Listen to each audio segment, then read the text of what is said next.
बांगिरपसी station पड़िया शाला जंगल में बीजेडी प्रचार समावेश सभार निजक बाघ और पत्नी को बाघुणी बोली कहले गणशिक्षा मंत्री सुदाम मारांडी। जनता सेवाई जेल जाइथिबा समय गर्भवती थिले सुदाम पत्नी, किंतु विचलित न होई लोकों पई लड़ाई जारी रखा से साहस देथिबा सुदाम कहछंती। एथिसह मयूरभंज माटीर सेवाई दुई जन को आशीर्वाद करने से जनता को अपील करछंती। चलित निर्वाचन में उभय पति पत्नी को टिकेट देछि दल। सुदाम मारांडी मयूरभंज लोकसभा आसन पर लड़ुवा बेले पत्नी रंजिता मारांडी को बांगिरपसी दल टिकेट देछि। प्रार्थी हेबा परे उभय मिलित भाव में प्रचार करछंती। कौनसी स्त्री लोग चाहे नहीं पिला जन्म कला बेले तार स्वामीता न थाउ के चाहे पिला जन्म कला बेले से चाहिबो मो स्वामीता मो घर को काम करती मु जब जेल ले थिले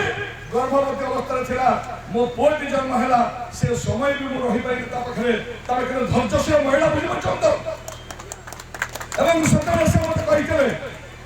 तुमे जाओ मु अछि जते दिन तुम्हें कष्ट पाइबा मु भाबी जमती नियारे परीक्षा करे जाए सुना को नेता को परीक्षा करे जाए जेल रे और तुम्हें मोर स्वामी जब अच्छो जीती के आसीबो आज सेवाई मां को तुम उनका पाखर देई गले से अपमान का सहित रहइबो आपन को सहयोग करिवो आपन को सेवा करिवो आपन को अत्याचार अन्याय करके कला बले आपन को अत्याचार अन्याय कला बले